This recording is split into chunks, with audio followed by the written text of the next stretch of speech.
नमस्कार। आज हम वही जो जहाँ छोड़ा था, भारतीय न्याय संहिता, भारतीय नागरिक सुरक्षा संहिता, उन्हीं के कुछ क्लासेस, एक या दो या तीन क्लासेस जो भी होगी, कुछ पेंडिंग रह गई थी।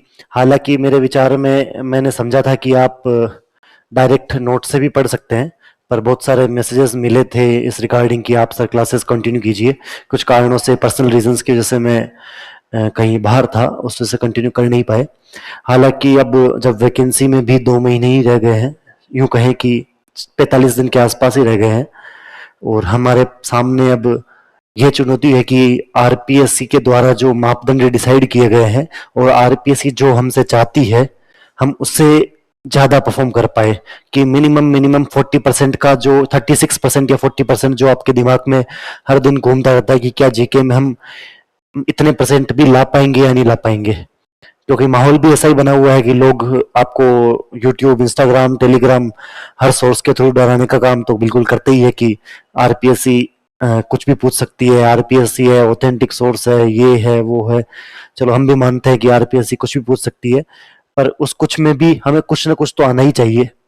कि 200 नंबर का पेपर होता है, मान ले कि हम टारगेट रख करके चलते हैं कि हमें जीके वाला जो पेपर है उसमें 110 120 के आसपास स्कोर करना है, और जो हिंदी वाला पेपर है उसमें आपने अपने डिसाइड कर लिए होंगे कि 160 है, 170, 180 जो आपने डिसाइड कर रखे हैं वो आपके ऊपर है। जीके में अगर कम स्कोर करते हो तो हिंदी का वेटेज बढ़ा दो, और हिंदी में अगर आप लोग कम स्कोर कर पा रहे हो तो जीके में इंप्रूवमेंट करने की कोशिश करनी चाहिए। क्योंकि कोई इंग्लिश मीडियम का स्टूडेंट होता है जो हिंदी में इतना परफॉर्म नहीं कर पाता है, तो उसे जीके में बूस्ट अप करने की आवश्यकता होगी। मोटी मोटी बात ऐसी कि आज से इकोनॉमिक सर्वे क्लासेस अपलोड होने लग जाएगी। अभिषेक सर शाम को 7 बजे क्लास लेंगे, शायद ये क्लास आपके रिकॉर्ड होके आएगी, उससे पहले अभिषेक सर क्लास भी ले चुके होंगे। पर बात दरअसल ऐसी है कि हमें पता तो होना चाहिए ना कि कितना क्या क्या इंपॉर्टेंट है। आज मैं आपको, या आप जब भी मेरे से कुछ क्वेरीज पूछते हैं तो मैं कहता हूँ कि राजस्थान कम से कम 40% वेटेज रखता है, चाहे वो आर एस प्री की बात की जाए, चाहे पीएसआई की बात की जाए, कि मिनिमम मिनिमम 40% वेटेज है वो सिर्फ और सिर्फ राजस्थान की जीके का है। करंट अफेयर्स अलग है, मैथ्स रीजनिंग अलग है। 40% सिर्फ राजस्थान, हिस्ट्री, कल्चर, राजस्थान की ज्योग्राफी, इकोनॉमी ऑफ राजस्थान, यही कवर कर जाते हैं। फिर बची इकोनॉमिक्स, करंट अफेयर्स। तो हम जब पीछे कभी मैंने आपको ये एग्जामिनेशंस का जो पैटर्न है ये भी कभी दिखाया होगा, तो इस एग्जामिनेशन के पैटर्न में भी हमने जब बात की होगी कि औसत की जब हम बात करते हैं, तो करीबन ये औसत निकल के आता है हमारे सामने कि राजस्थान के इतिहास व कला संस्कृति के लगभग 12 क्वेश्चन है।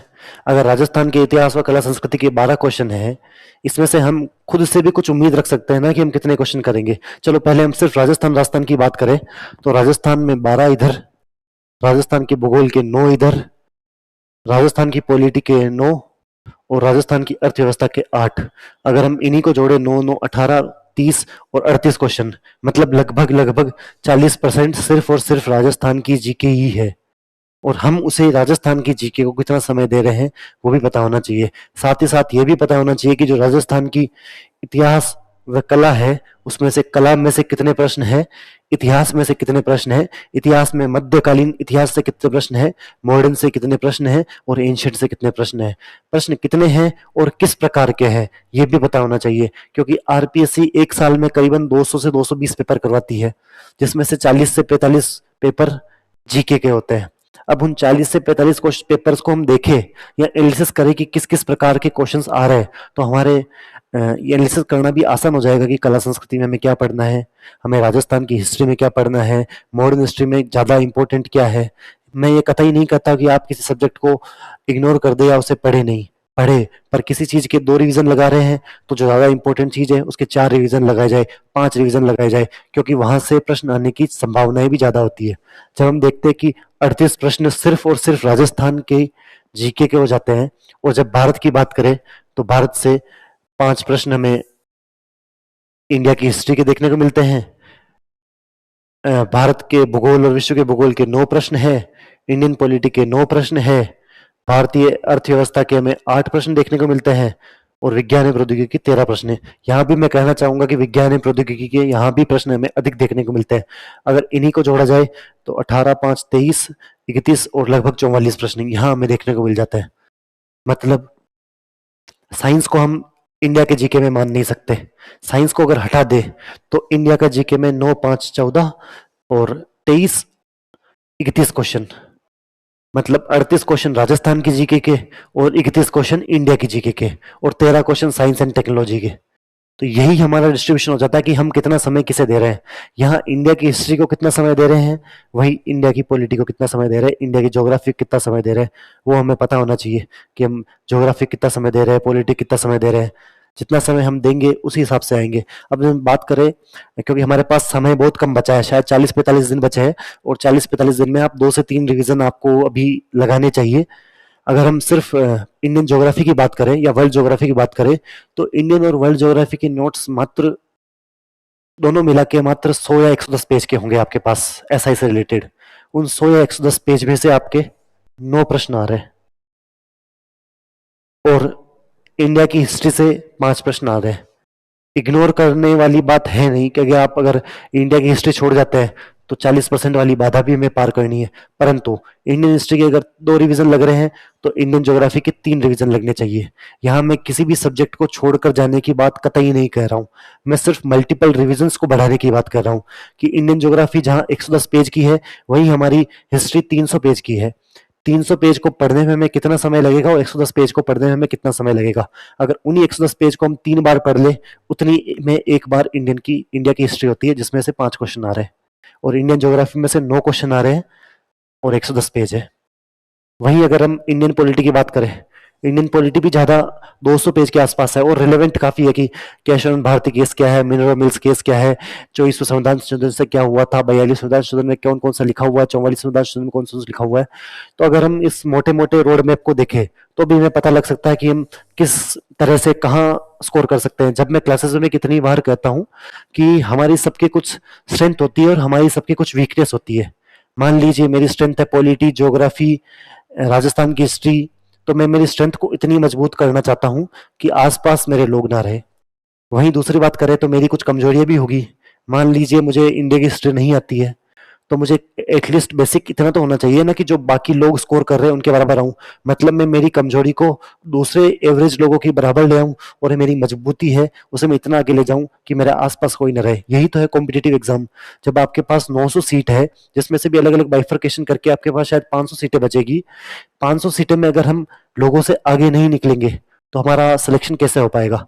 आगे निकलने के लिए आपको चाहिए होगी स्ट्रॉन्ग सब्जेक्ट, कि आपकी स्ट्रेंथ क्या है आज पहचान लीजिए। आपकी स्ट्रेंथ पॉलिटी है, आपकी स्ट्रेंथ ज्योग्राफी है, आपकी स्ट्रेंथ हिस्ट्री है। स्ट्रेंथ को हम बहुत ज्यादा मजबूत कर ले ताकि लोगों से आगे निकल जाए।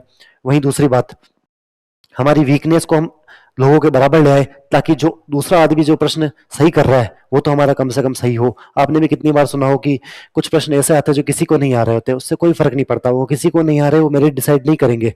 पर ऐसे प्रश्न होते हैं जो सबको आ रहे होते हैं, अगर वो प्रश्न आपको नहीं आ रहा तो आप एक स्थान पीछे चले गए वो लोगों से। अगर हम इकोनॉमिक सर्वे की बात करें जो कि अब आ चुका है, राजस्थान की अर्थव्यवस्था, यहाँ आपको 4 प्रश्न दिखा रहे होंगे, परंतु 2021 में 6 प्रश्न थे और इस बार शायद 7 से 8 प्रश्न आने की भी उम्मीद है, क्योंकि इकोनॉमिक सर्वे पे लगातार एम्फेसिस बढ़ता जा रहा है। ये सभी बातें 5 से 10 साल पुरानी है। इकोनॉमिक सर्वे की बात करें तो हमारे लगभग लगभग 90% इकोनॉमिक सर्वे रिलेवेंट हो जाता है। आज जब चैप्टर 1 की पढ़ाएंगे सर या फिर कोई दूसरा चैप्टर पढ़ाएंगे तो हमें ये पता होना चाहिए कि हमें जीडीपी के आंकड़े पॉइंट के बाद भी याद हो, पर कैपिटा इनकम के आंकड़े पॉइंट के बाद भी याद हो, कोई योजना है तो उसके सभी कंपोनेंट्स याद हो।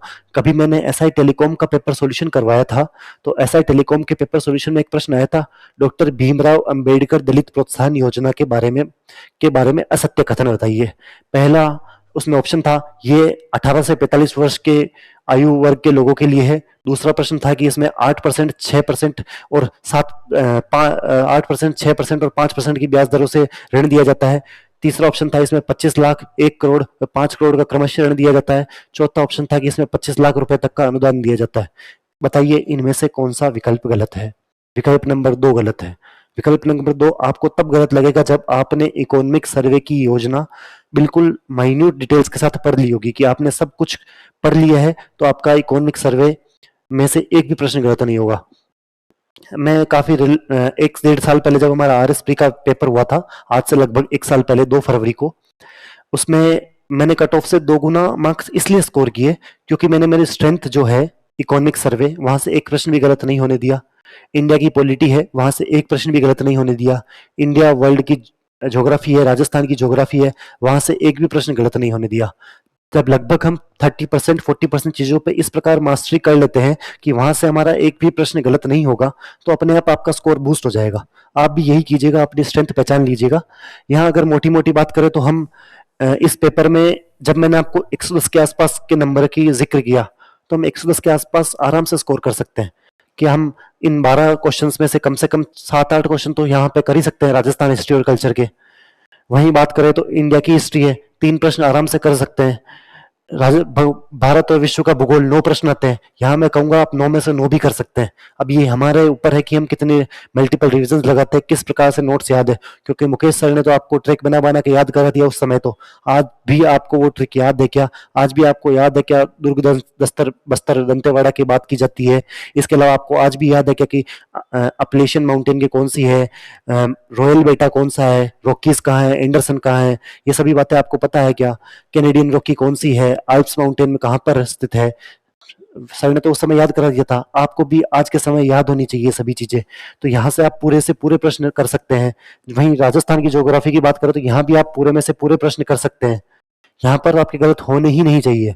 तभी हम जो 100 110 का जो आपने मापदंड बना रखा होगा, 120 का मापदंड बना रखा होगा, किसी ने 130 का बना रखा होगा, उस पर आप खरे उतर सकते हैं कि अपनी स्ट्रेंथ को बहुत मजबूत कर ले। बाकी हम हमारे अगले जो रिवीजन है या फिर हम भारतीय नागरिक सुरक्षा संहिता पढ़ रहे हैं, उसी पर फोकस करते हैं। एक और छोटी सी बात है कि यहाँ पर आपको विज्ञान एवं प्रौद्योगिकी के 13 प्रश्न देखने को मिल रहे हैं, जो शायद करंट अफेयर्स के अलावा कहीं भी नहीं है। 13 प्रश्न आपको देखने को मिल रहे हैं, जिसमें बायोलॉजी के 3 से 4 प्रश्न, बाकी सभी प्रश्न साइंस एंड टेक्नोलॉजी के होते हैं। साइंस एंड टेक्नोलॉजी में जब मैंने एसआई टेलीकॉम का पेपर करवाया था, तब आपको कहा था कि 4 प्रश्न इसमें करंट अफेयर्स के हैं। राजवीर सर अभी करंट अफेयर्स पढ़ा रहे हैं, शायद विज्ञान एवं प्रौद्योगिकी वाला शिवेंद्र सर ही यूट्यूब पे करवाएंगे। तो जो सर पढ़ा रहे हैं उस करंट अफेयर से ही प्रश्न आ जाते हैं। मुझे अभी भी याद आता है कि आर एस प्री 2024 में वीएलएसआरएम से संबंधित एक प्रश्न आया था कि फुल फॉर्म बताइए या उसके पैरामीटर्स बताइए, और वी शॉट्स जो उस समय डीआरडीओ ने 2 मिसाइल्स लॉन्च की थी, उसके ऊपर प्रश्न पूछा गया था। अभी जब हम एसआई टेलीकॉम की बात करते हैं तो क्वांटम टेक्नोलॉजी की कोई समिट हुई थी, उस पर एक क्वेश्चन है। इस प्रकार से 2-3 क्वेश्चन और है। ये सभी क्वेश्चन करंट अफेयर्स के हैं। अब करंट अफेयर्स को भी हमें पढ़ना उस तरीके से अनिवार्य हो जाता है कि हम करंट अफेयर्स को साइंस एंड टेक्नोलॉजी से लिंक करके देखें, क्योंकि साइंस एंड टेक्नोलॉजी से प्रश्न आएंगे। अभी विजय सर ने बजट की क्लास ली थी। आप में से कितने लोग हैं जिन्होंने बजट को खुद के हाथों से लिखा है? क्योंकि पेपर पे या स्लाइड्स पे चलने वाली चीजें तो कभी कभी गायब भी हो जाती है, परंतु हाथ से लिखी हुई चीजें हमें लंबे टाइम तक याद रहती है, और चीज याद भी हो जाती है कि वो चीज हाँ मेरे इस कोने पे लिखी हुई थी। तो बजट आप में से कितने लोगों ने पढ़ा है? क्योंकि शायद बजट से राजस्थान और इंडिया का दोनों का बजट मिला के चले तो शायद आपको 4 प्रश्न देखने को मिलेंगे। 100 में से 4 प्रश्न आपको बजट में से देखने को मिलेंगे। मैंने जो 3 या 4 साल की पूरी पढ़ाई की जर्नी के दौरान कुछ बातें सीखी है कि आपका जो करंट अफेयर्स है, जो आप आरएसपी के लिए पढ़ेंगे, एसआई के लिए पढ़ेंगे, एलडीसी के लिए पढ़ेंगे, लेब असिस्टेंट के लिए पढ़ेंगे, कहीं भी पढ़ेंगे, वो फरवरी में जो बजट आ गया है वही आप साल भर तक पढ़ते रहेंगे। लाडो प्रोत्साहन योजना बजट 2024 में लॉन्च की गई, उसकी राशि बढ़ाई गई। पहली इंस्टॉलमेंट कब दी जाती है? अब आज पहली इंस्टॉलमेंट इस राज्य से बांटी गई, होगा सब बजट की बातें ही। जो भी नई योजना मेड टेक पार्क जो आरएस 2024 में भी आया था, एसआई में भी आया था कि कहाँ पर है, बोर्न और जोधपुर में है, ये बजट में अनाउंस किया गया था। तो ये करंट अफेयर्स वाली चीजें हमारी बजट से ही आती है, तो हम बजट को बिल्कुल अच्छे से याद कर लें, राजस्थान का भी और इंडिया का भी। इन दोनों बजट से आपको 4 प्रश्न के आसपास देखने को मिल जाएंगे। रही बात मैथ्स रीजनिंग की, जहां से आपको 10 प्रश्न देखने को मिलेंगे। अब मेरे काफी भाई या बहन है जो मैथ्स से काफी घबराते हैं कि मैथ्स हो नहीं सकती, मैथ्स ऐसी है, मैथ्स वैसी है। बात ऐसी है कि हमें लोगों से अगर आगे बढ़ना है तो कुछ प्रयास कर लेने चाहिए। आप मैं ये नहीं कह रहा कि हम मैथ्स के सभी टॉपिक पढ़े, मैथ्स के सभी टॉपिक पढ़े या मैथ्स के सभी टॉपिक हमें आए, परंतु प्रतिशत एक सामान्य सा टॉपिक है जो हम कर सकते हैं। प्रॉफिट एंड लॉस एक आसान सा टॉपिक है जो किया जा सकता है। रेशियो एंड प्रोपोर्शन, अनुपात और समानुपात, ये भी किया जा सकता है। ये भी एक इजी सा टॉपिक हो जाता है कि अनुपात समानुपात हम कर सकते हैं। साथ ही साथ बार डायग्राम वाले, ये तो कम से कम हम करें कि सामान्य ब्याज, प्रतिशत, लाभ हानि और अनुपात समानुपात, ये 4 टॉपिक तो कर ले। कि इनमें से अगर 2 क्वेश्चन आ जाते हैं तो 2 तो सही हो, 3 गलत हो जाए कोई बात नहीं। और जिन्हें मैथ्स आती है बिल्कुल सारी तैयारी कीजिएगा, आप किसी ओवर कॉन्फिडेंस में रहिएगा मत कि मैथ्स तो हमें आती है, उसकी भी तैयारी करनी है। वहां पर एग्जाम में प्रेशर ही ऐसा होता है कि आते हुए सवाल भी गलत हो जाते हैं, तो लगातार आपकी प्रैक्टिस रहेगी तो आपके मैथ्स और रीजनिंग में 10 से 10 प्रश्न भी हो सकते हैं। वही रही बात करंट अफेयर्स की, 16 प्रश्न आते हैं, राजवीर सर आपको पढ़ा ही रहे हैं। ये सुनिश्चित कर लीजिएगा कि करंट अफेयर्स में मानता हूं मुश्किल आने लग गई है, करंट अफेयर्स में आपको बहुत कुछ टेढ़े मेढ़े सवाल पूछने लग गए, परंतु ये बात सुनिश्चित कर लीजिएगा कि जो बात राजीव सर ने पढ़ा दी है, जो बात राजीव सर ने यूट्यूब पर पढ़ा दी है, जो स्प्रिंग बोर्ड की मैगजीन में लिखा हुआ है, कम से कम वो तो हमें याद हो। अगर मैं गारंटी के साथ कह देता हूँ अगर आपको वो याद है तो कम से कम आप 80% प्रश्न कर लोगे। पर बात वो है कि आपको सब कुछ याद होना चाहिए। 80% प्रश्न आप यहाँ कर लेंगे तो आप आसानी से 110 120 के आसपास स्कोर कर सकते हैं। मैं ऐसा नहीं कह रहा हूं कि हम बिल्कुल ही 160 कर लेंगे, 150 कर लेंगे, पर 110 120 के आसपास स्कोर किया जा सकता है। वहीं अब अगर हम हमारे रिवीजन की बात करें, हम जो हमने पहले पढ़ा था 4 क्लासों में, 3 क्लासों में भारतीय नागरिक सुरक्षा संहिता व भारतीय न्याय संहिता के बारे में पढ़ाई की थी। इसी रिगार्डिंग हम और कभी चर्चा करते रहेंगे। अभी हम जिस मुद्दे के लिए जुड़े हैं उसी पर बात करते हैं। बाकी ये मोटा मोटा सा आप डायमेंशन देख लीजिएगा। मेरी पूरी पढ़ाई की जर्नी जो प्री से रिलेटेड है वो 2 ही चीज़ों पर रही है। एक तो मेरी कॉपी में जो लाइन लिखी हुई है वो मुझे याद होनी चाहिए। दूसरी, इनपुट आउटपुट का रेशियो क्या है। अगर इंडियन हिस्ट्री के 5 क्वेश्चन आ रहे हैं और इंडियन ज्योग्राफी और वर्ल्ड ज्योग्राफी मिला के 9 क्वेश्चन आ रहे हैं तो मुझे पता होना चाहिए कि मुझे ज़्यादा रिवीजन किस चीज़ के लगाने हैं। यही फर्क आ जाता है कि आप कितने ज़्यादा नंबर ला सकते हो, और शायद यही 2 कारण रहे होंगे कि मैं इस प्री में 131.52 मार्क्स स्कोर कर पाया था। आप भी अगर इनपुट आउटपुट का रेशियो और आपकी कॉपी में जो लिखा हुआ है वो रटने पर ध्यान देंगे, इधर उधर बार बार सोर्स चेंज नहीं करेंगे, तो आप भी शायद आराम से 110 120 मार्क्स स्कोर कर सकते हैं। सभी चीजों का 3 रिवीजन तो अब एटलीस्ट आपके 3 से 4 रिवीजन अब भी लगने चाहिए। अभी भी 45 दिन का समय बचा हुआ है। हम भारतीय नागरिक सुरक्षा संहिता पढ़ रहे थे, एक क्लास हमने कर ली थी। अब इसी के रिवीजन करते हुए हम भारतीय नागरिक सुरक्षा संहिता आज समाप्त करते हैं। हमने भारतीय नागरिक सुरक्षा संहिता के बारे में कुछ बातें पढ़ी थी। पहली बात तो हमने ये पढ़ी थी कि 1861 के आसपास भारतीय नागरिक सुरक्षा संहिता है, उसे पहली बार पारित किया गया था। उसके बाद 1973 में इसका नाम बदलकर सीआरपीसी रख दिया गया था, भारतीय दंड प्रक्रिया संहिता सीआरपीसी रख दिया गया था 1973 में। उसके बाद कुछ लगातार परिवर्तन होते रहे कि 2005 में प्ली बार्गेनिंग का एक टर्म यूज में आई, जो आप इंडियन पॉलिटी में पढ़ते होंगे कि कोर्ट के बाहर जब दोनों पक्ष आपस में सेटलमेंट कर लेते हैं कि कुछ पैसे देकर या कुछ सजा का प्रावधान कम करा के, नेचर कम करा के, उसे प्ली बार्गेनिंग कहते हैं। 2005 में ये प्रावधान जोड़े गए। हम सभी निर्भया रेप केस से परिचित है, तो 2013 में निर्भया संबंधित अपराध होने के बाद इस सीआरपीसी में और बदलाव किए गए। 2018 में महिला व बच्चों संबंधित अपराधों को और सख्त किया गया।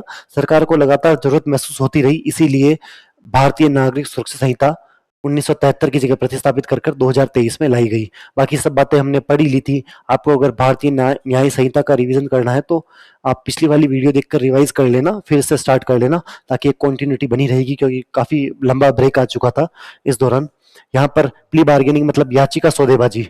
याचिका सौदेबाजी का अर्थ होता है कि 2 पक्ष है, एक पक्ष, 2 पक्ष जिनका कोर्ट में केस चल रहा है, कोर्ट में केस काफी समय तक हो गया है, दोनों पक्ष परेशान हो गए हैं कि हम वकील को पैसे देते हैं वगैरह वगैरह, तो वह कोर्ट के बाहर सेटलमेंट करके कोर्ट में बता देते हैं कि हमारा सेटलमेंट हो चुका है। हालांकि ये सेटलमेंट प्राइस के पैसे के बेसिस पर नहीं होते के किन्हीं और कारणों पर भी हो सकता है। तो प्ली बार्गेनिंग, याचिका समझौता संबंधित चीजें बाहर करवाई जाती है। इसके बाद 2013 में निर्भया संबंधित जो अपराध हुए थे, उसके बाद भी सरकार को यह जरूरत महसूस हुई कि सीआरपीसी में बदलाव किए जाए, तो महिलाओं बच्चों संबंधित जो अपराध है उनके ऊपर कड़े प्रावधान या कड़े दंड की संहिता लगाई जाए। इसलिए 2018 में भी यौन संबंधित अपराधों की सजा का दंड को बढ़ा दिया गया था। साथ ही साथ हम बात करें तो पोक्सो एक्ट है, जिसके अंदर भी मृत्युदंड के प्रावधान ला दिए गए थे, परंतु सीआरपीसी जो 1973 की है उसमें मृत्युदंड संबंधित प्रावधान नहीं थे, इसलिए इसमें भी बदलाव करने की आवश्यकता सरकार को महसूस हुई थी। हाँ, और फास्ट ट्रैक कोर्ट का निर्माण भी कराया गया। आजकल हम देखते हैं ई कोर्ट भी बना दिए गए हैं कि इलेक्ट्रॉनिक रूप से भी सुनवाई होती है। तो फास्ट ट्रैक कोर्ट, ई कोर्ट, दस्तावेजों का डिजिटलीकरण, इन संबंधित प्रावधानों में लगातार बदलाव हो रहे थे, इसीलिए हमें भारतीय नागरिक सुरक्षा संहिता लानी पड़ी। ये इसीलिए कि आपको आरपीएससी क्वेश्चन पूछ सकती है कि नए कानूनों का या भारतीय नागरिक सुरक्षा संहिता को सीआरपीसी में क्यों परिवर्तित हुई। तो उसके कारण दे सकते हैं कि महिला और बच्चों संबंधित अपराधों में दंड के प्रावधानों को बदलाव करना, या प्ली बार्गेनिंग, याचिका समझौते संबंधित प्रावधान, फास्ट ट्रैक संबंधित कोर्ट, फास्ट ट्रैक कोर्ट संबंधित बातें, ये सभी बातें आपको स्ट्रीमलाइन करनी है ताकि ऑप्शंस आए तो आप सही ऑप्शन टिक कर सके।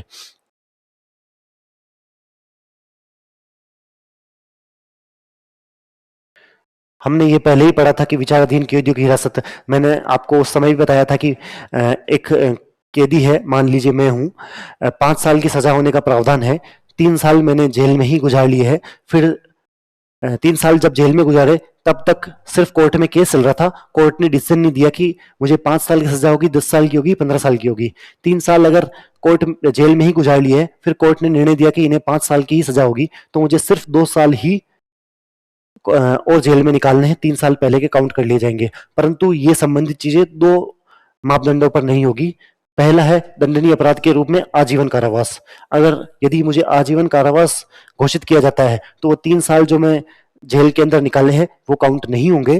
साथ ही साथ ऐसे व्यक्ति जिसके विरुद्ध किन्हीं 2 मामलों में केस चल रहा हो, कि एक मृत्युदंड का केस चल रहा है, एक चोरी का केस चल रहा है, एक चोरी का केस चल रहा है, एक मारपीट का केस चल रहा है, संबंधित कोई भी केस चल रहे हो, ऐसे अगर 2 केस चल रहे हो तो विचाराधीन कैदियों की हिरासत वाला मामला, मतलब हिरासत का समय को काउंट नहीं किया जाएगा। सिंपल सी बात यह है कि कोर्ट में केस चल रहा हो, उस वक्त कोई व्यक्ति पुलिस की हिरासत में हो और कोर्ट निर्णय दे देता है कि इतने साल की सजा होगी, तो सजा में हिरासत का समय भी काउंट किया जाएगा।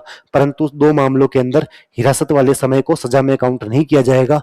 पहला मामला है आजीवन कारावास संबंधित, दूसरा मामला है अगर किसी कैदी को 1 से अधिक मामलों में केस पेंडिंग हो तो। इसके बाद हमने फोरेंसिक संबंधित बातें पढ़ी थी। फोरेंसिक जांच करवाना अनिवार्य हो गया है। सीआरपीसी में फोरेंसिक जांच संबंधित भी कोई बात नहीं थी, अब फोरेंसिक जांच संबंधित प्रावधान भी जोड़ दिए गए हैं कि जिस अपराधी को 7 साल से अधिक की सजा होने का प्रावधान है, या 7 साल से अधिक की सजा होने वाले दंड से रिलेटेड क्राइम किया है, तो उसमें फोरेंसिक जांच अनिवार्य है। आपसे प्रश्न पूछा जा सकता है कि निम्न में से कितने साल से अधिक की सजा में फोरेंसिक जांच अनिवार्य है? 5 साल, 7 साल, 8 साल, 10 साल। तो आपको पता होना चाहिए कि 7 साल से अधिक के कोई केस है उसमें फोरेंसिक जांच अनिवार्य है। मेडिकल जांच की बात करें तो मेडिकल जांच के लिए कौन कह सकता है? अब हमारे ऑप्शन आ सकते हैं कि मजिस्ट्रेट कह सकता है, एसडीएम कह सकता है, जज कह सकता है, या पुलिस अधिकारी कह सकता है। तो हमें पता होना चाहिए कि पुलिस अधिकारी ऐसी जांच का अनुरोध कर सकता है। भारतीय नागरिक सुरक्षा संहिता में ऐसा प्रावधान किया गया है कि कोई भी पुलिस अधिकारी, थाना अधिकारी ये मेडिकल जांच के लिए आगे मेडिकल टीम को बुला सकता है। तो हमारा सीधा सीधा प्रश्न है कि निम्न में से किसे मेडिकल जांच कराने के लिए भारतीय नागरिक सुरक्षा संहिता के अंदर अनुरोध करने के प्रावधान है? पहला आ जाएगा मेडिकल टीम, दूसरा आ जाएगा फोरेंसिक टीम, तीसरा आ जाएगा पुलिस, चौथा आ जाएगा मजिस्ट्रेट। तो हमें पता होना चाहिए पुलिस अधिकारी मेडिकल जांच के लिए अनुरोध कर सकता है। फोरेंसिक के लिए 7 साल, याचिका में हिरासत में 2 अपवाद थे, एक तो 1 से अधिक प्रावधान में केस चलना, दूसरा आजीवन कारावास संबंधित प्रावधान।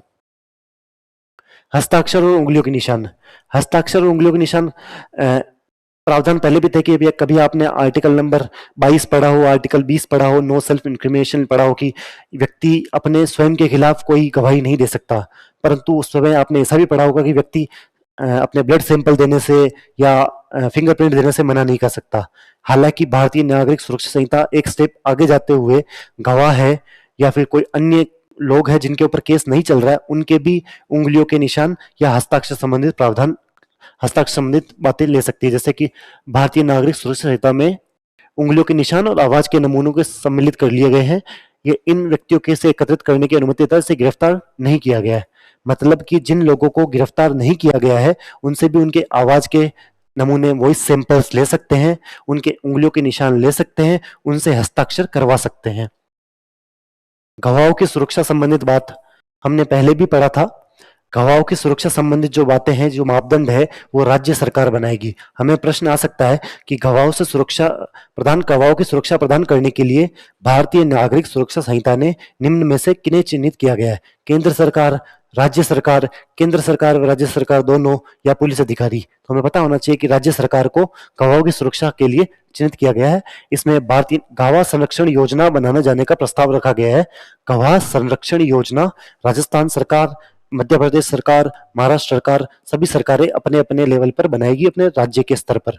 तो हमें पता होना चाहिए कि गवाहों का संरक्षण करने के लिए राज्य सरकार को नामित किया गया है गवाह संरक्षण योजना के अंतर्गत। हम जब देखते हैं कि पहले भी मैंने एग्जांपल दिया होगा कि आपने शोले फिल्म देखी होगी या कोई पुराने समय की फिल्म देखी होगी या तारक मेहता देखा होगा, तो पीछे की साइड कुछ फोटोज लगी होती है जिनमें हिस्ट्री सीटर या आदतन अपराधी या अपराधियों की फोटोज लगी होती है, उनके नाम लिखे होते हैं। आज के समय डिजिटल तौर पर हर एक थाने में एएसआई, सहायक उप निरीक्षक, एएसआई को नामित किया गया है। जो जिन भी के लोग हैं जिनके खिलाफ केस चल रहा है या जो लोग जेल में हैं, उनके नाम, पता, संबंधित सभी सूचनाएं वो एक डिजिटल रिकॉर्ड में रखेंगे, जो जिला लेवल पर, पुलिस थाने लेवल पर बनाया जाएगा। एएसआई रैंक का पुलिस अधिकारी नियुक्त किया जाएगा। उनकी जिम्मेदारी सभी गिरफ्तार व्यक्तियों के नाम, पते और उन पर लगे आरोपों का रिकॉर्ड रखना होगा। यह सूचना प्रत्येक पुलिस स्टेशन और जिला मुख्यालय में प्रमुखता से संभवतः डिजिटल रूप से प्रदर्शित की जाएगी। मतलब जो नामित पुलिस अधिकारी होगा उसे जो गिरफ्तार व्यक्ति है उसके नाम, पता, उनके कहाँ रहते हैं, कौन कौन सा हिस्ट्री सीटर है, संबंधित आरोपों का रिकॉर्ड रखना होगा। हमारा सीधा सीधा प्रश्न है कि काम कौन करेगा? एसआई करेगा, एएसआई करेगा, हेड कांस्टेबल करेगा, या एसपी करेगा, डीएसपी करेगा? तो हमें पता होना चाहिए कि एएसआई प्रत्येक थाने में या जिला स्तर पर अपॉइंट किया जाएगा, जो अपराधियों के नाम, पता व उनके अपराध संबंधित रिकॉर्ड को रखेगा। ये जो ऑडियो वीडियो दो परिभाषाएं हैं, ये इस बार आरएस मेंस के सिलेबस में भी ऐड हो गई है। तो हमें पता होना चाहिए कि इलेक्ट्रॉनिक संचार क्या होता है या ऑडियो वीडियो इलेक्ट्रॉनिक साधन क्या होते हैं। इलेक्ट्रॉनिक साधन से हमें साफ साफ पता लगता है क्या क्या हो सकते हैं, कि कोई वीडियो कॉन्फ्रेंसिंग है, किसी की पहचान करने के लिए, किसी की तलाशी लेने के लिए, या जब्ती जिससे रिकॉर्डिंग प्रक्रियाएं, सीसीटीवी में कोई रिकॉर्ड हुई हो, वो सभी बातें। इलेक्ट्रॉनिक संप्रेषण संचालित करने और राज्य सरकार के नियमों द्वारा निर्धारित अन्य उद्देश्यों के लिए संचार उपकरण का उपयोग सम्मिलित है। राज्य सरकार द्वारा नामित संचार के उपयोग भी सम्मिलित है। साथ ही साथ इलेक्ट्रॉनिक संचार की अगर हम बात करें तो इलेक्ट्रॉनिक संचार में मोबाइल फोन आते हैं, कंप्यूटर आते हैं, ऑडियो वीडियो प्लेयर आते हैं, कैमरा आता है, सेंट्रल गवर्नमेंट द्वारा अधिसूचित अन्य निर्दिष्ट इलेक्ट्रॉनिक फॉर्म जैसे इलेक्ट्रॉनिक उपकरण, ये सभी आते हैं। कुल मिला के हमें ये जो 4-5 नाम है इन्हें 2-3 बार पढ़ लेना है। मेंस में आने की ज़्यादा संभावनाएं हैं, प्री या पीएसआई में आने की संभावना थोड़ी कम है, फिर भी हम पढ़ ले तो हमारे फायदे वाली बात ही है। सुनवाई और कार्रवाई इलेक्ट्रॉनिक मोड में होगी, सामान्य सी बात है। समन की इलेक्ट्रॉनिक तामील, आजकल जो समन है या बुलाया जाता है वो इलेक्ट्रॉनिक मोड पर भी बुलाया जाएगा। हालांकि उसमें न्यायालय की मुहर होनी चाहिए और डिजिटल सिग्नेचर होने चाहिए जो हम समन करते हैं या तामील करते हैं, उस संबंधित बातें। कि भारतीय नागरिक सुरक्षा संहिता 2023 के अंतर्गत समन इलेक्ट्रॉनिक रूप से या तो एन्क्रिप्टेड प्रारूप में या किसी अन्य इलेक्ट्रॉनिक संचार विधि के माध्यम से भेजा जा सकता है, परंतु उसमें न्यायालय की मुहर होनी चाहिए, साथ ही साथ डिजिटल सिग्नेचर की फोटो होनी चाहिए, डिजिटल हस्ताक्षर की प्रति होनी चाहिए, छवि होनी चाहिए। पीड़ित केंद्रित दृष्टिकोण के बारे में हमने बात कर ली कि पीड़ित केंद्रित दृष्टिकोण होना चाहिए। सब सिंपल सी बातें हैं, एनसीईआरटी में लिखी हुई है इसलिए पीछे लिखवा दी है। हालांकि हमने जो भी काम की बातें पढ़ी है वो गिनी चुनी है। 2005 में प्ली बार्गेनिंग, 2013 निर्भया केस, 2018 में यौन संबंधित अपराधों के लिए हमें मामले स्ट्रिक्ट करने थे। साथ ही साथ 1973 में सीआरपीसी आई थी, जिसे बदलकर 2023 में भारतीय नागरिक सुरक्षा संहिता लाई गई। हम बात करते हैं कि फोरेंसिक जांच के लिए 7 साल से अधिक का कोई दंड है तो उसमें फोरेंसिक जांच करवाई जाएगी। एएसआई लेवल का कोई अधिकारी होगा, वह अपराधियों के नाम, पते व उनके अपराधों का रिकॉर्ड रखेगा। साथ ही साथ पुलिस अधिकारी किसी भी मेडिकल जांच के लिए अनुरोध कर सकता है।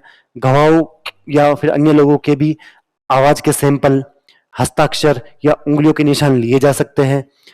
गवाह संरक्षण की योजना है जो राज्य सरकार के लेवल पर बनाई जाएगी। और 2 हमने अपवाद पढ़े थे कि विचाराधीन कैदियों की हिरासत वाले, एक तो आजीवन कारावास संबंधित, दूसरा था किसी अपराधी के खिलाफ एक से ज्यादा अपराध लंबित हो, एक से ज्यादा केस चल रहा हो। तो ये कुछ क्वेश्चंस हैं। ये क्वेश्चन एनसीईआरटी से हूबहू लिए गए हैं। एनसीईआरटी में ऑप्शन शायद कुछ टाइपिंग मिस्टेक होगी। इसका उत्तर 25 दिसंबर होगा। एफआईआर की फुल फॉर्म पूछी गई है। एफआईआर की फुल फॉर्म क्या होती है? फर्स्ट इंफॉर्मेशन रिपोर्ट, यानी कि प्रथम सूचना रिपोर्ट होती है। नए आपराधिक कानून का उद्देश्य क्या होता है? लोगों को सुरक्षित रखना और न्याय सुनिश्चित करना। ईएफआईआर की फुल फॉर्म क्या होती है? इलेक्ट्रॉनिक प्रथम सूचना रिपोर्ट होती है। जीरो एफआईआर क्या होता है? हमने जीरो एफआईआर के बारे में पहले भी पढ़ा था, अभी भी वापस जीरो एफआईआर के बारे में देखेंगे। ऐसी एफआईआर जो किसी भी पुलिस स्टेशन में दर्ज की जा सकती है।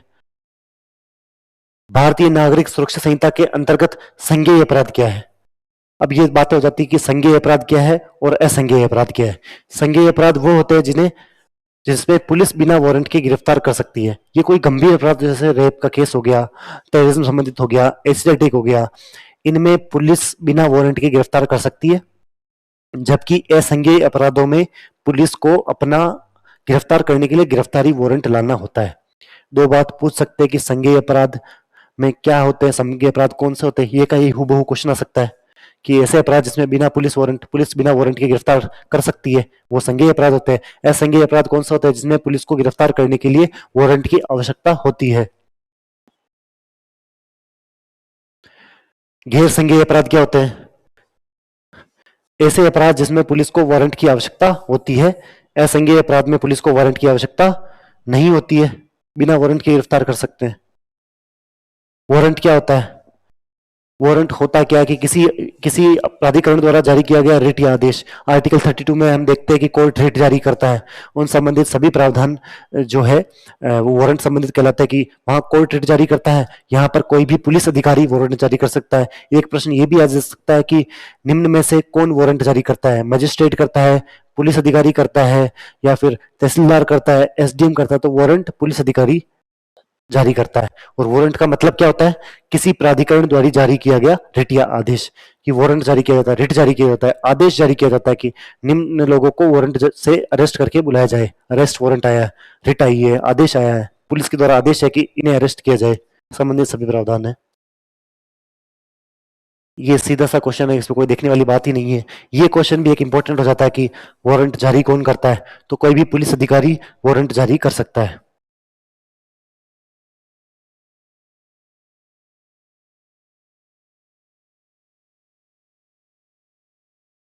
ये एक तीनों कानून जो हमें पढ़ने हैं, हम ये पढ़ चुके हैं और ये हम पढ़ रहे हैं। इनमें हमें मोटा मोटा पता होना चाहिए कि कितने सेक्शन अभी है, पहले कितने हुआ करते थे। अभी जो भारतीय न्याय संहिता है उसमें 358 सेक्शन है। पहले भारतीय दंड संहिता में 511 सेक्शन हुआ करते थे। तो हमें यह पता होना चाहिए कि पहले 511 सेक्शन थे, आज के समय सिर्फ 358 सेक्शन है। वही जब हम सीआरपीसी की बात करते हैं, जो जिसका नाम आज बदलकर भारतीय नागरिक सुरक्षा संहिता रख दिया गया है, उसमें पहले 484 धाराएं हुआ करती थी, अब ये 531 धाराएं होगी। वहां पहले 511 धाराएं हुआ करती थी, अब 358 धाराएं हैं। यहाँ पहले 484 धाराएं हुआ करती थी, अब 531 धाराएं हैं। जबकि भारतीय साक्ष्य अधिनियम जो हम कल पढ़ेंगे, उसमें पहले 167 धाराएं 167 धाराएं हुआ करती थी, अब 170 धाराएं हैं। इसमें 511, इसमें 484, इसमें 167। 511, 484, 167। अब है 358, 531, 170। 358, 531, 170। हमें याद होनी चाहिए कि निम्न में से क्या परिवर्तन किया गया, ये पूछ ले कि धाराएं मिलान कीजिए।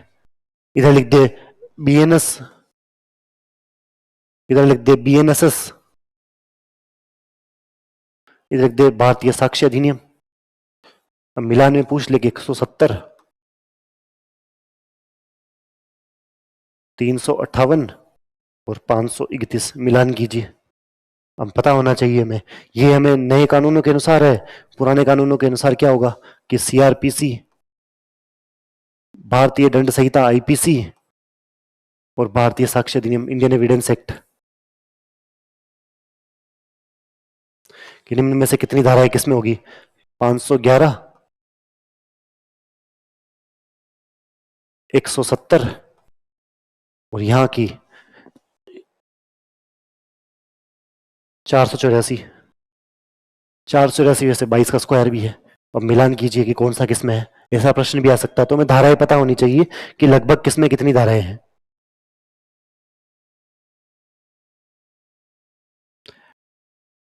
सिंपल सा मेथड होता है, पिछली बार ही बताया गया कि सबसे पहले क्या होता है, सबसे पहले मजिस्ट्रेट द्वारा आरोप के खिलाफ आरोपी के खिलाफ आरोप तय किए जाते हैं, मजिस्ट्रेट तय करता है। फिर अभियोजन पक्ष सबूत इकट्ठा करता है। फिर बचाव पक्ष आता है। संबंधित सभी बातें जो हम देखते हैं कोर्ट में होती है वही बातें, ऐसी कुछ समझने वाली ज्यादा बात है नहीं। यहाँ पर कुछ बातें आती है जो हमें समझने वाली होती है। हालांकि मैंने यही सोचा था कि आप लोग सिर्फ नोट से पढ़ लेंगे, क्योंकि इतना कुछ समझाने जैसा था नहीं। भारतीय न्याय संहिता में तो फिर भी कुछ था, यहाँ तो सिर्फ पढ़ के बाँचना है। आप ऐसा सुनना पसंद करते तो उस हिसाब से हमने भारतीय न्याय संहिता पढ़ ही लिया है। हमने यहाँ पढ़ा था कि यहाँ पर सामाजिक सेवा संबंधित प्रावधान जोड़े गए थे। यहाँ पर राजद्रोह को बदलकर हमने देश की स्वतंत्रता, एकता, अखंडता को प्रभावित करने वाले हिस्से जोड़ दिए गए थे। यहाँ पर हमने मृत्युदंड संबंधित प्रावधान जोड़े गए थे, जो कि गैंगरेप संबंधित या फिर किसी अवैध के संबंधित बलात्कार संबंधित जोड़े गए थे। यहाँ हमने अनेक अलग अलग अलग प्रावधान देखे थे कि हमने आतंकवाद की परिभाषा जोड़ दी गई थी जो धारा 113 में थी। हमने संगठित अपराधों को जोड़ा गया था। ये सब हमने पढ़ लिया है। आज हम ये पढ़ रहे हैं, इसमें हमें टाइम बाउंड इन्वेस्टिगेशन, मतलब समयबद्ध इन्वेस्टिगेशन, समयबद्ध जांच के बारे में बात की गई है। आपने कोर्ट में देखा होगा कि कभी दो पक्ष है, दोनों पक्षों ने अपनी अपनी दलीलें दी। फिर जज साहब कहते हैं कि फलानी फलानी तारीख को कोर्ट अपना निर्णय देगा। फिर फलानी फलानी तारीख को कोर्ट तो 3 साल बाद दे सकता है, 3 महीने बाद दे सकता है, 6 महीने बाद दे सकता है। तो कोई समय सीमा तो निर्धारित होनी चाहिए ना, कि कोर्ट भी इस समय सीमा पर अपना निर्णय दे दे, क्योंकि दोनों साइड से दलीलें समाप्त हो चुकी है। अब कोर्ट को अपना निर्णय देना है, तो इसलिए 30 दिन का समय निर्धारित किया गया कि जांच पूरी होने के बाद 30 दिन के भीतर भीतर दोनों साइड ने अपनी अपनी दलील दे दी है। अब 30 दिन के भीतर भीतर कोर्ट अपना निर्णय सुनाए कि हमने ये निर्णय दिया है। यह एक प्रावधान है जो आपको याद होना चाहिए कि कोर्ट को कितने समय में निर्णय देना है। 30 दिन के अंदर कोर्ट को निर्णय देना है। इसके अलावा और भी अन्य प्रावधान जुड़े गए हैं कि प्रारंभिक जांच जो होती है, एफआईआर दर्ज हो गई है, एफआईआर दर्ज होने के बाद जो छोटी मोटी प्रारंभिक जांच होती है वह 14 दिन के अंदर अंदर पूरी हो जानी चाहिए। प्रारंभिक जांच एफआईआर दर्ज होने के बाद 14 दिन के भीतर भीतर हो जानी चाहिए। कि आपका कोई वाहन चोरी हो गया है, उसके लिए आपने एफआईआर दर्ज कराई है, तो प्रारंभिक जांच 14 दिन में हो जानी चाहिए। फिर जांच की और समय सीमा है कि जो 10 साल से कम सजा वाले जो अपराध है उनके लिए जांच 60 दिन के भीतर भीतर हो जानी चाहिए। 60 दिनों में जांच हो जानी चाहिए जो 10 साल से कम सजा वाले अपराध है उनके लिए। ये प्रारंभिक जांच संबंधित प्रावधान है।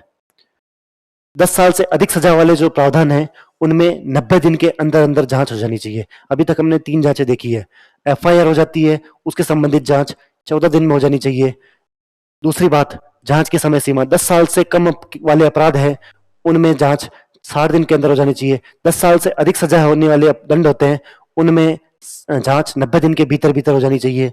साथ ही साथ जो सेक्सुअल हैरेसमेंट संबंधित जो केसेस होते हैं उनमें जो महिला की मेडिकल रिपोर्ट होती है वो 24 घंटे में ले लेनी चाहिए। महिला की मेडिकल रिपोर्ट जो सेक्सुअल हैरेसमेंट संबंधित मामले हैं उनमें 24 घंटे के भीतर भीतर ले लेनी चाहिए।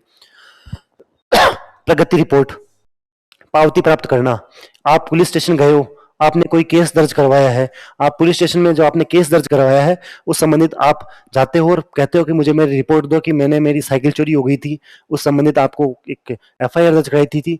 आज तक पुलिस ने उस साइकिल चोरी के लिए क्या क्या काम किया, तो पुलिस आपको प्रगति रिपोर्ट देगी। हमने इस जगह पे सीसीटीवी कैमरे देखे, इस जगह पर हमने पूछताछ की कि आपकी साइकिल देखी थी क्या, वो संबंधित सभी बातें जो प्रगति रिपोर्ट है वो पुलिस आपको 90 दिन में प्रोवाइड कर देगी आपकी मांगने के बाद।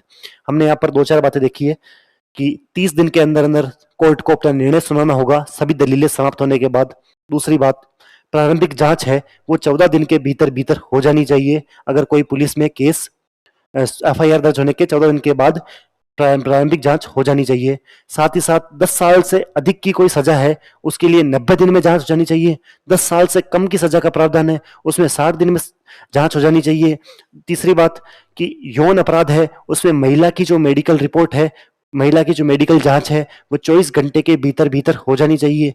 अगली बात ऐसी कि प्रगति रिपोर्ट है वह 90 दिन में किसी व्यक्ति को प्रोवाइड कर दी जानी चाहिए जिसने पहले एफआईआर दर्ज करवाई हो। हमने और सेक्शंस की बात भी की थी। 484 सेक्शन पहले हुआ करते थे सीआरपीसी में, अब वो बदलकर हो गए हैं 531। 511 सेक्शन हुआ करते थे आईपीसी में, आज के समय वह बदलकर हो गए हैं 358। 167 सेक्शन हुआ करते थे हमारे भारतीय साक्ष्य अधिनियम में, आज के समय बदलकर हो गए हैं 170।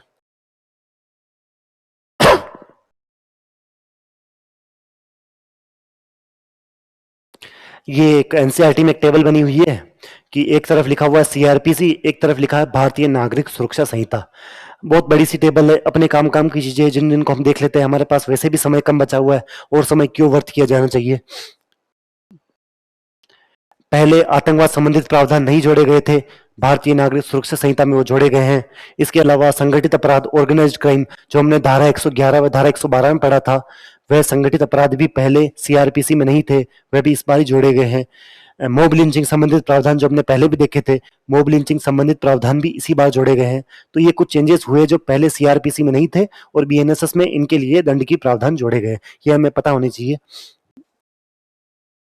इसके अलावा जांच पड़ताल की बात करें तो पहले फोरेंसिक जांच संबंधित कोई प्रावधान ऐसा सख्त नहीं था, परंतु अब 7 साल से अधिक का जो दंड है उसमें फोरेंसिक जांच को अनिवार्य कर दिया गया है। साथ ही साथ समयबद्ध जांच, ये समयबद्ध जांच संबंधित बात हमने देख ही ली है कि समयबद्ध जांच के लिए 14 दिन के अंदर अंदर प्रारंभिक जांच हो जानी चाहिए। 10 साल से कम की सजा है तो 60 दिन के अंदर जांच हो जानी चाहिए। 10 साल से अधिक की सजा का प्रावधान है तो 90 दिन के अंदर जांच हो जानी चाहिए। महिला की मेडिकल रिपोर्ट 24 घंटे के अंदर लेनी चाहिए। प्रगति रिपोर्ट 90 दिन में। दोनों साइड से दलील समाप्त होने के बाद 30 दिन के अंदर अंदर कोर्ट अपना निर्णय सुना देगा। ये संबंधित बातें समयबद्ध जांच के अंदर आती है। पहले ऐसी कोई समय सीमा निर्धारित नहीं की गई थी, अब समय सीमा निर्धारित की गई है। प्रौद्योगिकी का उपयोग, एक सिंपल सा कॉमन सेंस वाली बात है कि 1973 में जब टेक्नोलॉजी इतनी आई नहीं थी तो टेक्नोलॉजी का यूज होगा भी कैसे, सिंपल सी बात है। गवाह संरक्षण की अपने पहले भी बात की कि राज्य सरकार को गवाह संरक्षण योजना बनाने के लिए चिन्हित किया गया है। तो गवाह संरक्षण की बात पहले नहीं थी, पर अब गवाह संरक्षण के लिए मापदंड जोड़े गए हैं। पीड़ितों को मुआवजा संबंधित बातें हैं। किशोर अपराध के लिए पहले किशोर अपराध को सजा दी जाती थी, परंतु अब सजा के बदले उन्हें पुनर्वास या जुवेनाइल जो ऑफेंडर है उन्हें पुनर्वास संबंधित प्रावधान जोड़े गए हैं। पहले महिला और बच्चों संबंधित अपराध को एक सेग्रीगेट नहीं किया गया था, परंतु अब चैप्टर नंबर 5 अध्याय 5 में महिला और बच्चों संबंधित अपराधों को अलग से चिन्हित कर दिया गया है। साथ ही साथ पहले सामुदायिक सेवा संबंधित प्रावधान नहीं थे। राजद्रोह पहले हुआ करता था, परंतु अब राजद्रोह को भारत की संप्रभुता, एकता, अखंडता को प्रभावित करने वाले कारकों से प्रतिस्थापित कर दिया गया है।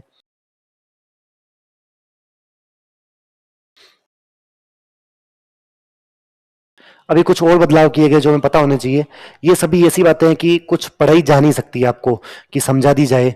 ये सिर्फ आपको रटवाने वाली बातें थी जो भारतीय न्याय संहिता में रट ली थी। अब ये सिर्फ आपका मन है तो बाज के मैं बता देता हूँ कि ऐसा ऐसा प्रोविजन हो चुका है। आप 1x 2x जो भी आपको सूट करती है उस स्पीड में देख लीजिएगा और आपको जो पीडीएफ प्रोवाइड कर दी जाए उसे याद कर लीजिएगा।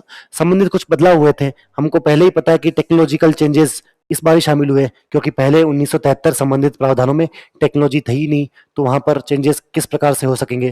दूसरी बात, जीरो एफआईआर जो हमने पहले पढ़ी थी कि सेक्शन 173 में जीरो एफआईआर संबंधित प्रावधान है। पहली बात तो सेक्शन नंबर 173।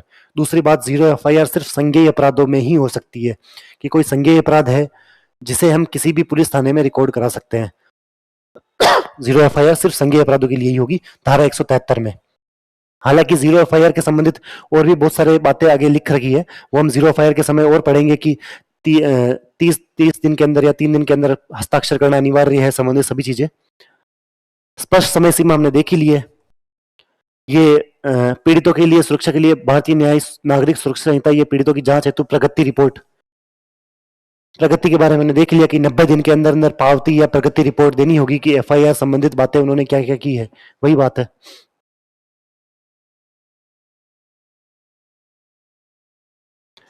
एक बात आपने देखी होगी कि आर्टिकल नंबर 21 में कोर्ट ने एक निर्णय दिया था कि हथकड़ी नहीं पहनाई जानी चाहिए। हथकड़ी से उनकी गरिमा प्रभावित होती है कि कुछ लोग होते हैं जिन्हें पुलिस अगर पकड़ के ले जाती है तो कुछ ऐसे प्रावधान है कि हथकड़ी पहनाकर उन्हें नहीं ले जाया जाए, परंतु कुछ ऐसे एक अपराध है जिनमें हथकड़ी पहना के ले जाया जा सकता है। पहला, किसी व्यक्ति ने एसिड अटैक किया हो। दूसरा, बलात्कार संबंधित प्रावधान। कोई व्यक्ति संगठित अपराध में संलग्न हो, कोई आतंकवादी गतिविधि में संलग्न हो, ऐसे लोगों की गरिमा का ध्यान नहीं रखा जाना चाहिए और उन्हें हथकड़ी पहनाकर ही ले जाया जाना चाहिए, ताकि अगले आदमी को भी पता लगे, जो लोग उन्हें देख रहे हैं उन्हें भी पता लगे कि इस व्यक्ति ने एसिड अटैक जैसा घिनौना काम किया है, इस व्यक्ति ने बलात्कार जैसा घिनौना काम किया है, या संगठित अपराध किया है, या फिर आतंकवाद संबंधित प्रावधानों में जुटा हुआ है, या फिर भारत की संप्रभुता, एकता और अखंडता को प्रभावित करने वाले कोई कार्य कर रहा है। तो किन किन मामलों में हथकड़ी पहनाई जा सकती है? एसिड अटैक, बलात्कार, भारत की संप्रभुता, एकता व अखंडता को प्रभावित करने वाले कारक, आर्थिक अपराध और संगठित अपराध।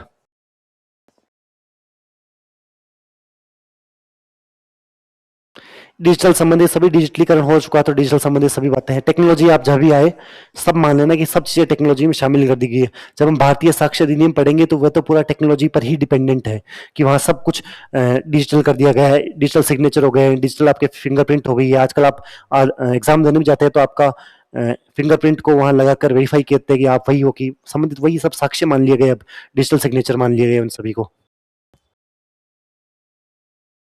जीरो एफआईआर क्या है? हमने पहले भी पढ़ा था कि किसी भी पुलिस थाने में जाकर आप केस कर सकते हैं, शर्त यह है कि वह संज्ञेय अपराध होना चाहिए।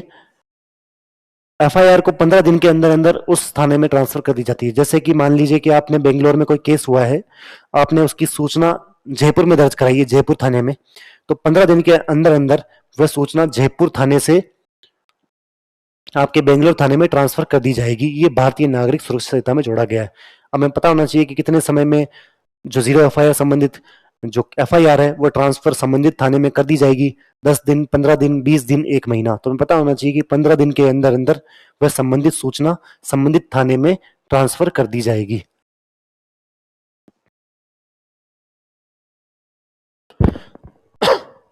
एफआईआर और जीरो एफआईआर में क्या अंतर है? कि एफआईआर तो सभी मामलों में दर्ज की जा सकती है, परंतु जीरो एफआईआर सिर्फ गैर संज्ञेय अपराध, सिर्फ संज्ञेय अपराध मतलब सिर्फ कॉग्निजिबल ऑफेंस में ही दर्ज कराई जा सकती है जीरो एफआईआर। जैसे कि रेप हो गया, मर्डर हो गया, इन संबंधित बातों में, जहां पर बिना समय व्यर्थ किए गए हमें कोर्ट में या फिर हमें पुलिस थाने में केस करना होता है, वहां पर जीरो एफआईआर कराई जा सकती है। गंभीर संज्ञेय अपराध जैसे रेप, मर्डर इत्यादि।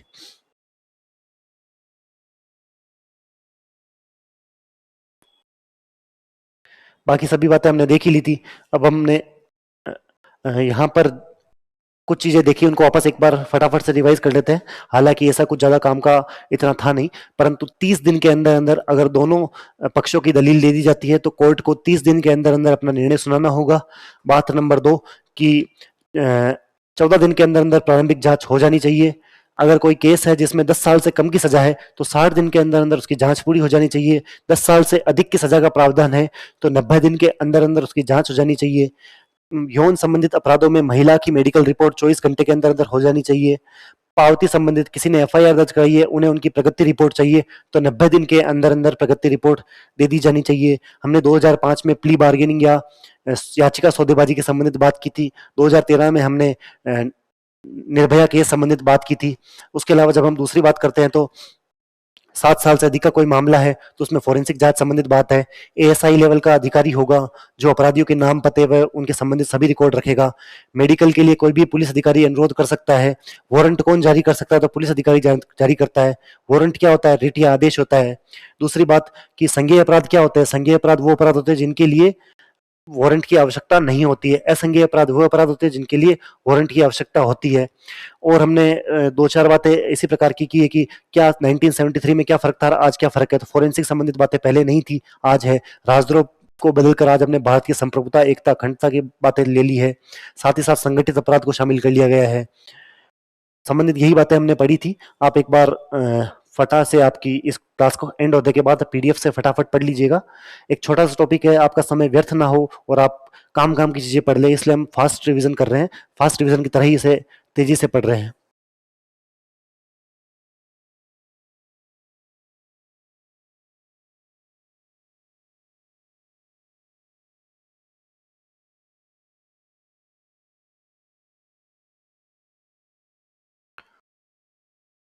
यही बात है कि 1861 में था, 1973 में आया, 2005 में क्या चेंजेस हुए, 2013 में क्या चेंजेस हुए, 2018 में क्या चेंजेस हुए, इसकी वजह से सीआरपीसी आया था।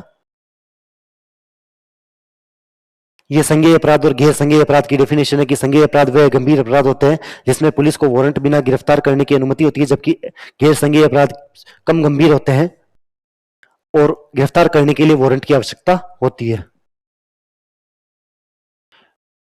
कुछ अपराध होते हैं जो जमानती होते हैं, कुछ अपराध गैर जमानती होते हैं। तो ये कौन डिसाइड करेगा कि कोई अपराध जमानती है और कोई अपराध गैर जमानती है? अपराध जमानती है या गैर जमानती है, ये डिसाइड करती है कोर्ट।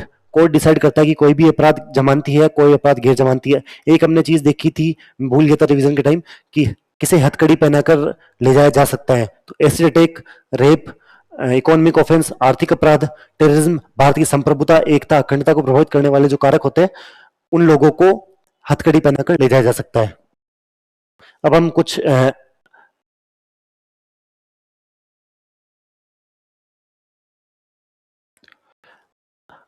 इंपॉर्टेंट चीज देखते हैं। अब 2-5 मिनट की क्लास हमारी पेंडिंग बची है, पर ये जो लास्ट की 4-5 स्लाइड्स है, ये काफी इंपॉर्टेंट हो जाती है हमारे एग्जामिनेशन पर्सपेक्टिव से, कि क्या क्या अधिकार होते हैं। पहली बात तो कॉग्निजिबल ऑफेंस क्या होते हैं। फिर दूसरी बात, अगर हमने कोई 0 FIR दर्ज कराई है या कोई हम FIR दर्ज कराना चाहते हैं, तो FIR इलेक्ट्रॉनिक माध्यम से भी दर्ज कराई जा सकती है। इलेक्ट्रॉनिक माध्यम से कैसे? कि आपने फोन किया संबंधित थाना क्षेत्र में और आप फोन करके भी अपनी FIR को दर्ज करवा सकते हैं। आप पुलिस की वेबसाइट पर भी कुछ मैसेज करके अपनी FIR दर्ज करवा सकते हैं। दूसरी बात, अगर आपने इलेक्ट्रॉनिक माध्यम से अपनी FIR को दर्ज कराया है, आपने इलेक्ट्रॉनिक माध्यम से FIR दर्ज कराई है, मतलब कि आपने वेबसाइट पर मैसेज करके आपने FIR दर्ज कराई है, या फिर आपने पुलिस को फोन कॉल करके FIR दर्ज कराई है, तो 3 दिन के अंदर अंदर आपको संबंधित थाने में जाकर आपको हस्ताक्षर करने होंगे कि ये निम्न FIR मैंने दर्ज कराई है, संबंधित सभी बातें। आपने इलेक्ट्रॉनिक रूप से भेजी गई FIR पर 3 दिनों के अंदर अंदर हस्ताक्षर करने होते हैं। आपको आपने जो FIR दर्ज कराई है, आपने कॉल के माध्यम से दर्ज कराई है, चाहे आपने वेबसाइट पर अपनी FIR दर्ज कराई है, उसकी आपको फोटोकॉपी निःशुल्क प्रोवाइड कर दी जाएगी। ये भी प्रश्न बना लेती है RPSC है कि आपको जो FIR है उसकी प्रति कितने रुपए देकर मिलेगी, 10 रुपए, 100 रुपए, निःशुल्क, संबंधित। ये भी पूछ सकती है RPSC की FIR दर्ज कराने के बाद कितने दिनों के अंदर अंदर आपको पुलिस स्टेशन में जाकर हस्ताक्षर करने होंगे। 24 घंटे के भीतर भीतर, 3 दिन के भीतर, 15 दिन के भीतर, 10 दिन के भीतर। तो हमें पता होना चाहिए कि 3 दिन के भीतर हमें जाकर पुलिस स्टेशन में हस्ताक्षर करने होते हैं। महिलाओं के लिए विशेष मामले हैं कि किसी महिला को यौन अपराध के संबंध में, या फिर महिला के संबंध में 2 बातें हैं कि महिलाओं की अगर मेडिकल जांच हो रही है तो वो महिला अधिकारी ही करेगी, महिला चिकित्सक अधिकारी ही करेगी। दूसरी बात, किसी महिला को अगर गिरफ्तार किया जाना है तो लेडी कांस्टेबल ही उसे गिरफ्तार कर सकती है, या लेडी पुलिस स्टाफ ही उसे गिरफ्तार कर सकता है। ये संबंधित बातें हैं। अगर पुलिस किसी बारे में मना कर दे कि हम ये काम नहीं कर सकते, तो पुलिस की शिकायत भी तो कहीं करेंगे कि थानेदार ने, हम गए हैं, थानेदार साहब ने मना कर दिया कि ये काम नहीं करेंगे, तो आप उनकी शिकायत कहाँ दर्ज कराओगे? ये भी CRPC के अंदर प्रावधान किए गए हैं। तो उनकी शिकायत आप पुलिस अधीक्षक मतलब SP साहब के पास कराओगे, या फिर मजिस्ट्रेट साहब के पास उनकी शिकायत करा सकते हो। अगर किसी अपराधी को आपने गिरफ्तार किया है तो उसके पास क्या क्या अधिकार होते हैं? उनके पास सबसे पहला अधिकार ये होता है कि 24 घंटे के अंदर अंदर उन्हें मजिस्ट्रेट के समक्ष प्रस्तुत किया गया है। पहला, जो आपने पॉलिटी में पढ़ा होगा, कि 24 घंटे के अंदर अंदर उन्हें मजिस्ट्रेट के सामने प्रस्तुत किया जाए। 0 FIR संबंधित बातें हमने देख ही ली है। पीड़ितों की प्रगति रिपोर्ट, ये भी हमने देख ही लिया कि 90 दिन के अंदर अंदर प्रगति रिपोर्ट प्राप्त करना शामिल है, कि 90 दिन के अंदर अंदर आपको प्रगति रिपोर्ट प्राप्त कर सकते हैं। जो आपने केस कराया, कि आपने साइकिल संबंधित चोरी का केस कराया, कि पुलिस ने कितने लोगों से पूछताछ की है, कहाँ CCTV फुटेज देखी है, संबंधित सभी बातें आपको प्रगति रिपोर्ट में मिल जाएगी। ये एक बात है कि भारतीय नागरिक सुरक्षा संहिता के अंतर्गत जांच निर्धारित समय के अंदर पूरी नहीं होती है। जो हमने देखी कि प्रारंभिक जांच 14 दिन में हो जानी चाहिए, 10 साल से कम सजा वाली जांच 60 दिन में, 10 साल से अधिक सजा वाली जांच 90 दिन में। अगर वो तय समय पर पूरी नहीं होती है तो अपराधी को जमानत का अधिकार प्राप्त है। तो आरोपी को जमानत प्राप्त करने का अधिकार होता है। पुलिस द्वारा तलाशी, की पुलिस आपके घर में आती है और कोई तलाशी लेती है, तो पुलिस को अपने फोन से, कैमरा से, या किसी कैमरामैन के द्वारा उस सभी तलाशी को रिकॉर्ड करना होता है, ताकि कोई भी इस प्रकार की हेर फेर ना हो। हमने किसी मूवीज में देखा होगा कि एक पुलिस वाला आता है और घर में पीछे से खुद की जेब से ड्रग्स निकालता है और रख देता है कि आपके घर में ड्रग्स पाए गए। तो इस प्रकार की कोई भी घटना नहीं हो, इसीलिए पुलिस जब भी तलाशी के लिए आती है तो उसकी रिकॉर्डिंग की जाती है और उसे मजिस्ट्रेट को दिखाया जाता है। यही बात है कि कोई महिला है जिसके खिलाफ रेप संबंधित प्रावधान हुआ है, यौन संबंधित कोई अपराध हुआ है, तो उसकी महिला की आइडेंटिटी को रिवील नहीं किया जाए, उसकी पहचान को रिवील नहीं किया जाए, ऐसे प्रावधान भी भारतीय नागरिक सुरक्षा संहिता में लाए गए हैं। गिरफ्तार व्यक्ति के पास कौन कौन से अधिकार होते हैं? पहली बात तो आपको कोई गिरफ्तार करना है, आप उनसे पूछोगे कि आप किस हिसाब से गिरफ्तार कर रहे हो, तो पुलिस अधिकारी अपना पहले कार्ड दिखाएगा जिसमें उनका नाम, पता, संबंधित सभी बातें लिखी होगी। फिर वो अरेस्ट वारंट दिखाएंगे कि ये अरेस्ट वारंट है जिसके तहत हम आपको गिरफ्तार कर रहे हैं। तो पहली बात तो पहचान पत्र होना चाहिए, अरेस्ट वारंट होना चाहिए। दूसरी बात, आप गिरफ्तार हो गए, आपके पास ये अधिकार है कि आप अपने वकील से पूछताछ कर ले, आपके वकील को अपॉइंट किया जा सकता है। दूसरी बात कि आपके पास वकील लेने का अधिकार है। तीसरी बात, किसी महिला को गिरफ्तार करना है तो महिला को महिला पुलिस अधिकारी ही गिरफ्तार करेगी। अगली बात, गंभीर अपराध या आदतन अपराधियों के मामले में हथकड़ी को इस्तेमाल किया जाता है। हमने देखा गंभीर मामले कौन कौन से, एसिड हो गया, रेप हो गया, या फिर संगठित अपराध हो गया, भारत की अखंडता, संप्रभुता, एकता को प्रभावित करने वाले अपराध हो गए, या फिर आर्थिक अपराध हो गए, उनमें हथकड़ी पहनाई जा सकती है। गिरफ्तार किसी व्यक्ति को गिरफ्तार कर रहे हैं तो उसे कारण बताया जाना चाहिए कि आपको हम क्यों गिरफ्तार कर रहे हैं। उस व्यक्ति को उसका कारण बताया जाना चाहिए कि आपको इस वजह से हम गिरफ्तार कर रहे हैं। गिरफ्तार व्यक्ति के रिश्तेदारों को या उसके द्वारा जो चुना गया व्यक्ति है उन्हें भी ये बताया जाना चाहिए कि इन्हें इस कारण से गिरफ्तार कर रहे हैं और इन्हें इस जगह पे पुलिस द्वारा हिरासत में रखा जाएगा। ये संबंधित सभी बातें भी गिरफ्तार व्यक्ति के अधिकारों में है। आपसे प्रश्न पूछा जा सकता है कि गिरफ्तार व्यक्ति के निम्न में से कौन से अधिकार है? 24 घंटे के अंदर अंदर मजिस्ट्रेट के समक्ष प्रस्तुत करना, हथकड़ी ना पहनने का अधिकार, वकील से सलाह लेने का अधिकार, या फिर उनके रिश्तेदारों को जानने का अधिकार कि वह उन्हें कहाँ रखा जा रहा है, या फिर किस जगह रखा जा रहा है, उन्हें गिरफ्तार क्यों किया गया, मेडिकल प्रतिनिधि आएगा। संबंधित सभी बातें आसान सी बातें हैं। महिला के लिए महिला चिकित्सक 24 घंटे के अंदर अंदर उनको वहां ले जाना चाहिए, और किसी महिला को सूर्यास्त के बाद और सूर्योदय से पहले गिरफ्तार नहीं किया जा सकता। कॉमन केसेस में महिला को रात को गिरफ्तार नहीं किया जा सकता।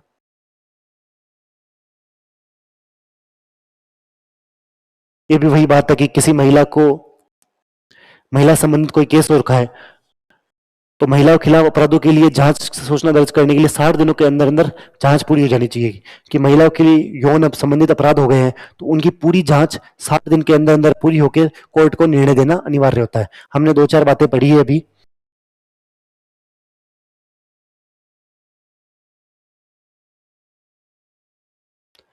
पहली बात तो संज्ञेय अपराध क्या होता है, असंज्ञेय अपराध क्या होता है? संज्ञेय अपराध वह अपराध होते हैं जिनमें अरेस्ट वारंट की आवश्यकता नहीं होती है। गैर संज्ञेय अपराध वो होते हैं जिनमें अरेस्ट वारंट की आवश्यकता होती है।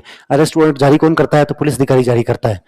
दूसरी बात, इलेक्ट्रॉनिक मोड से भी हम किसी भी केस को रजिस्टर कर सकते हैं। कि आपने इलेक्ट्रॉनिक मोड से, फोन कॉल से या वेबसाइट से भी आप किसी केस को दर्ज करा सकते हैं। आपने इलेक्ट्रॉनिक मोड से अगर किसी केस को दर्ज कराया है तो 3 दिन के अंदर अंदर आपको हस्ताक्षर करना अनिवार्य है। अगली बात, महिलाओं के लिए विशेष मामले होते हैं कि महिला के लिए होता है EFIR की आपकी फोटोकॉपी भी दी जाएगी, निःशुल्क दी जाएगी। वो बात ही हमें याद रखनी है। छोटी सी बात होती है पर कभी कभी RPSC ऐसे भी सवाल पूछ लेती है।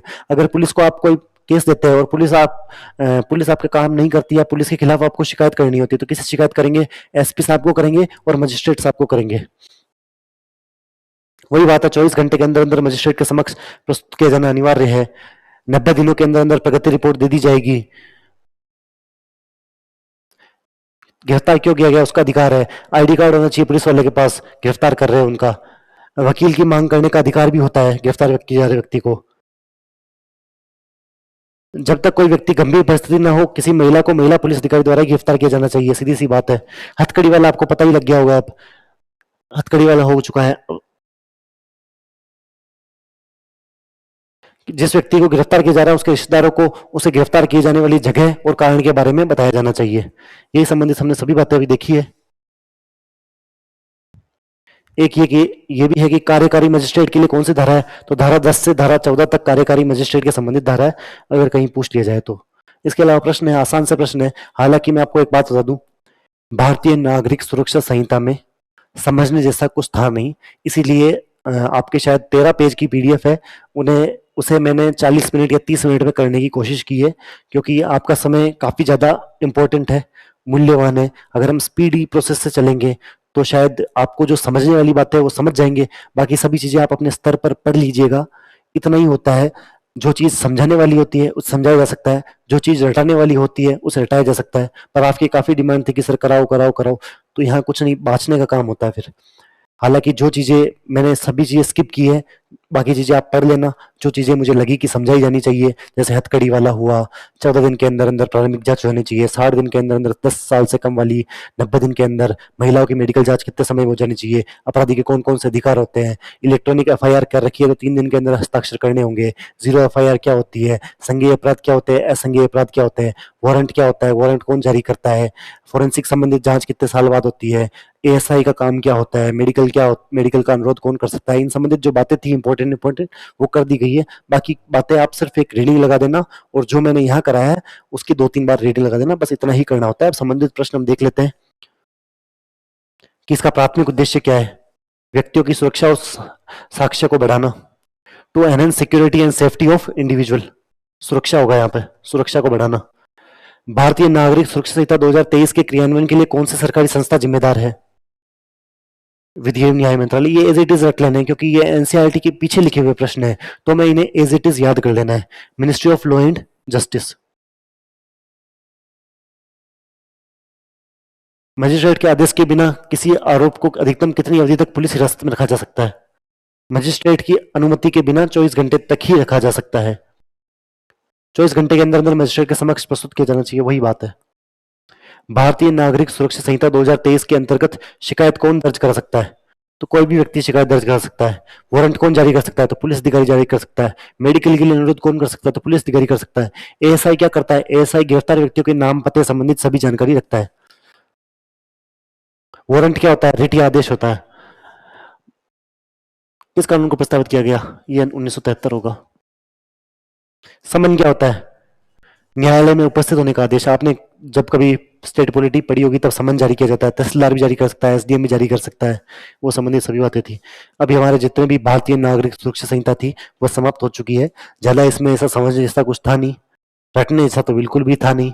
आप शायद 2x पे अगर इस वीडियो को देखे होंगे तो भी आपको समझ में आ जाएगा। और बस बाकी एक रीडिंग लगा देना, इतना ही था भारतीय नागरिक सुरक्षा संहिता। एक क्लास और लगेगी और हम भारतीय साक्ष्य अधिनियम भी कंप्लीट कर लेंगे। आसान सा टॉपिक था, और सिर्फ रीडिंग मारनी, और कुछ ज्यादा इसमें करना है नहीं आपको। धन्यवाद।